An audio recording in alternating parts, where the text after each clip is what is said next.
এত রাত্রেবেলা কখনো আমার পার্সেল আসে নাই। আজকে এত রাত্রেবেলা পার্সেল আসছে ফার্স্ট টাইম। গিয়ে দেখি কি আসছে। অপরূপা সরিষার তেল। ও, এই বাসায় যে পরিবেশ, বানান আজকাল ভুল দেখে ফেললি। শতরূপা একদিন আমাদেরকে একটু মিক্স করে খাইয়ে দিলেই হয়, জীবনের মতো লেখাটা চুকে যায়। হয়তোবা কোনো পাপের শাস্তি, পাপের ঘরা পূর্ণ হয়েছিল, এই জন্য নীতা আম্বানি স্কুলের উদ্দেশ্যে অজানা গন্তব্যের দিকে চলে গেছে। মহিলা আছে না, ওই যে বয়স হয়েছে 50+, শুকনা, কানের চিপায় ওড়না দেয় মাথার মধ্যে।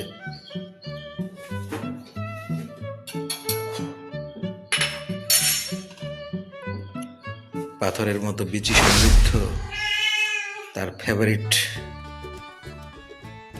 পটলের তরকারি। বয়স্ক লোকেদের মতো দাঁতের মতো বিচি হবে, ভিতর থেকে বিচি বের হবে। গুড মর্নিং, আজকের ব্লগটা এখান থেকে শুরু করছি। ঘড়িতে বাজছে 10:30 মতো প্রায়। ওই মহিলা এখনো উঠেনি। দেখা যাক নাস্তা কখন দেয়, আজকে কি দেয়, কি আছে কপালে। সকালটা শুরু করতে হয় নাস্তার মাধ্যমে, এটা নিয়ে প্রতিটা দিন নাটক হচ্ছে। দিনের পর দিন একই নাটক চলছে। জানি না এই নাটকের প্রদর্শনী আর কতদিন চলবে, কতদিন এই বাসায় সহ্য করতে হবে, আল্লাহ জানে। হয়তোবা কোনো পাপের শাস্তি, পাপের ঘরা পূর্ণ হয়েছিল, এই জন্য এরকম বাজে মহিলার মাধ্যমে নির্যাতন হতে হচ্ছে, যার সাথে কথা বলার পর্যন্ত উপায় নাই। যে সাধারণ মানুষ কথা বলার রুচি পর্যন্ত রাখে না, আর্গুমেন্ট করার জন্য লোক হায়ার করতে হবে এমন মানুষের সাথে। তার সাথে তো আর ভালো কোনো কথা বা সাধারণ কথা বলার মতো উপায় বা পরিবেশ নাই, সহ্য করতে হবে। গড গিফটেড কোনো পাপের পুরস্কার হয়তো বা এটা। নীতা আম্বানি স্কুলের উদ্দেশ্যে অজানা গন্তব্যের দিকে চলে গেছে। এখন একটু দেখি কি অবস্থা। যা উঠ, বাচ্চাদের কাছে যা।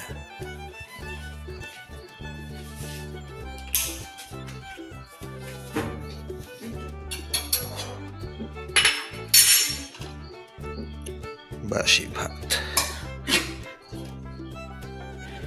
কালকে রাতের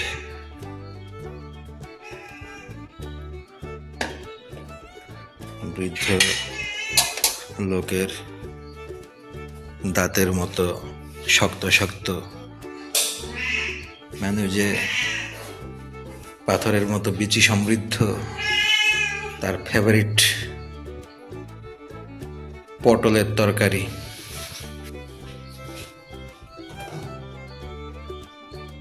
ইহা কবে রান্না করা হবে জানি না। এটারও বয়স্ক লোকেদের মতো দাঁতের মতো বিচি হবে, ভেতর থেকে বিচি বের হবে। ওনার আবার ভেতর থেকে শক্ত শক্ত বিচি বের না করতে পারলে কোনো সবজি রান্না করতে ইচ্ছা হয় না।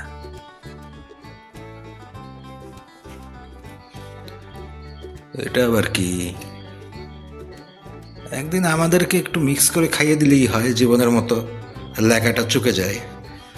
শান্তি হচ্ছে না তো, পরিপূর্ণ তৃপ্তি যেহেতু হচ্ছে না, পরিপূর্ণ শান্তির জন্য একদিন আমার বাপের আর আমার তরকারির মধ্যে একটু মিক্স করে দিলেই হয়। এমনিতে তো মনে হয় জ্বালা মিটছে না।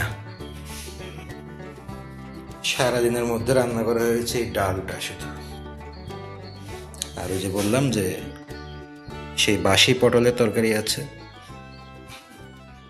যাক, সরিষার তেলের চেহারা দেখা যাচ্ছে। কি এটা? অপরূপা, অপরূপা সরিষার তেল। ও, এই বাসায় যে পরিবেশ, বানান আজকাল ভুল দেখে ফেললি। শতরূপা, হ্যাঁ শতরূপই তো। কত রূপ, কত রূপ দেখলাম, শত না হাজার রূপ। এক শ্রেণীর মহিলা আছে না, ওই যে বয়স হয়েছে 50+, শুকনা, কানের চিপায় ওড়না দেয় মাথার মধ্যে। তারপরে করে কি, হাসপাতালের বিছানা, বেড, বেঞ্চ, যে কোনো জায়গা পাইলে খালি থপ্পর করে শুয়ে পড়ে। কারো বাসায় গেলে, কারো পারমিশন না নিয়া, কারো বিছানা দেখলে, কারো বেঞ্চ দেখলে, পার্ক দেখলে, হাসপাতালের চেয়ার দেখলে, সিকিউরিটি ম্যানের যে টুল মোড়া, এগুলোর কোনো বাজ বিচার নেই। একটা কিছু দেখলেই খালি শুয়ে পড়ে। তোর অবস্থা হয়েছে এরকম।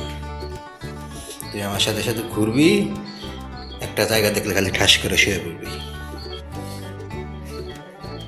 আমি চলে যাচ্ছি, বের হ। দুপুরের লাঞ্চ রেডি করলাম। ওই যা থাকে সব সময় এগুলাই কিছু একটা দিয়ে গেছে।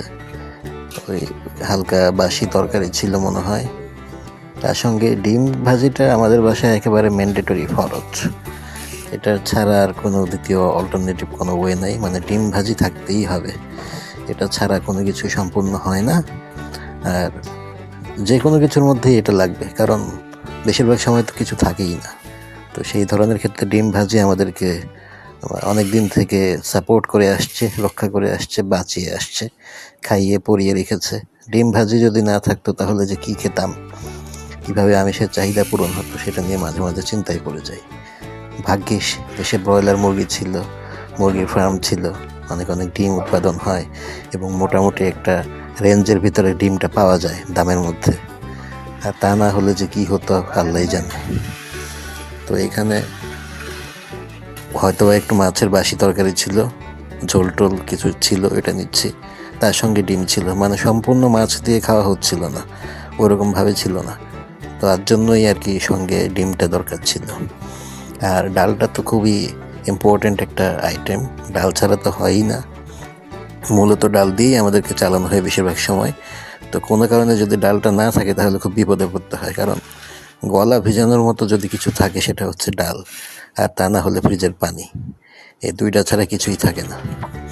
তো এখানে আমি মনে হয় মাছের তরকারিটা নিয়ে নিয়েছিলাম, আর ডিমটা সম্ভবত বাড়তিই ছিল, কারণ সকালের কোনো একটা অংশ বেশি হয়েছিল বা আব্বুর ভাগের ডিম বা কোনো একটা ভাবে ডিমটা থেকে গিয়েছিল।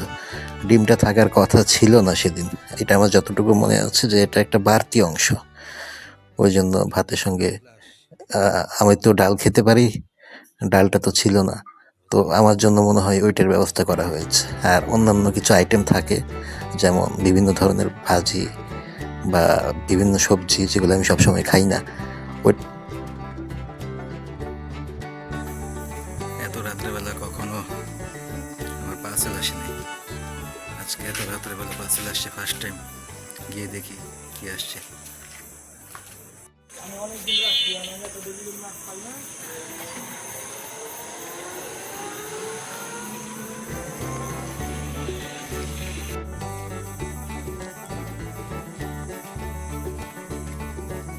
মাত্র নিলাম, কখনো এই টাইমে আসেনি। সাধারণত এগুলা আমি রিসিভ করি সব সময় বিকালের ভিতরে, আজও পর্যন্ত রাত্রে কখনো হয় নাই।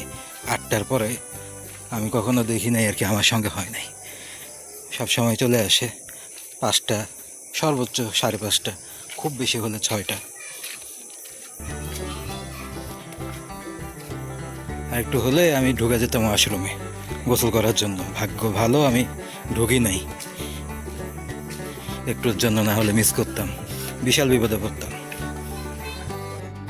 এখানে যা দেখা যাচ্ছে আমি আমার গোলা বারুদ তৈরি করছি, মানে এটা হচ্ছে আমার শেষ পুঁজি। মানে যখন দেখি যে এমন কিছু খেতে হবে যেটা আমার গলা দিয়ে যাবে না, মানে একেবারে অসম্ভব টাইপের খারাপ কিছু, আমার পক্ষে সম্ভব না, এটা আমি খেতেই পারবো না, তখন আমি এই কাজটা করি। সেটা হচ্ছে কাঁচা মরিচ, পেঁয়াজ, লবণ, সরিষার তেল, এই টেকনিকটা ফলো করি। এইগুলো সব কিছু একসঙ্গে মেখে একটা ভর্তার মতো করি। এটা দিয়ে যত দুঃসাধ্য, অখাদ্য, যত ধরনের খাবার আছে মোটামুটি সব কিছু গিলে ফেলার একটা নিনজা টেকনিক। মানে যখন দেখি যে এটা মুখ দিয়ে খাওয়া যাচ্ছে না কোনোভাবে, কিন্তু খেতে হবে, কিছু করার নাই, সারভাইভ করতে হবে, তো তখন করি কি, এই যে কাঁচা মরিচ, পেঁয়াজ, সরিষার তেল, লবণ সব কিছু মিক্স করে এই জিনিসটা আমি বানিয়ে নিই। এটা আমার ভাত খাওয়ার রুচি বৃদ্ধি করে। এই যে এই জিনিসটা তৈরি করলাম, মিক্সচার, এটা তৈরি করেছে এই যে এই অখাদ্যটা খাওয়ার জন্য, কারণ এটার মধ্যে আছে পটলের কাঁচা কাঁচা আধা সিদ্ধ গন্ধ, তারপরে অসংখ্য বৃদ্ধ বিচি। এখান থেকে আমি বেছে বেছে নেওয়ার চেষ্টা করছি, ব্যর্থ চেষ্টা বলতে গেলে, কোনো লাভ হচ্ছে না। মানে আমি আমার মতো চেষ্টা করছি, তারপরেও যতটা পারা যায়। এবং এত বাজে গন্ধ, মানে ওই সরিষার তেল, পেঁয়াজ, কাঁচামরিচ দিয়ে যে মাখাটা করেছিলাম, ওইটার কারণে মানে আল্লাহর একটা দয়া, রহমত, এই কারণে আমার খাবারটা কোনো মতো গলা দিয়ে সুন্দরভাবে চলে গেল, মানে উল্টে আসে না ভিতর থেকে। আর যদি ওইটা না থাকে তাহলে ভিতর থেকে উল্টে চলে আসতে চায়। মানে এত বিশ্রী, এত বাজে জিনিস। আর এগুলো একেবারে নিশ্চিন্তভাবে বলা যাচ্ছে যে তারা এগুলো খাবে না, খাবে না, খাবে না। এটা শুধুই আমাদের দুইজনের জন্য। এর খারাপ ভালো ওই বিচারে যাওয়ার কোনো সুযোগ নাই, কারণ এমন না যে তারাও খাচ্ছে আমরাও খাচ্ছি, এটা শুধুই আমাদের জন্য।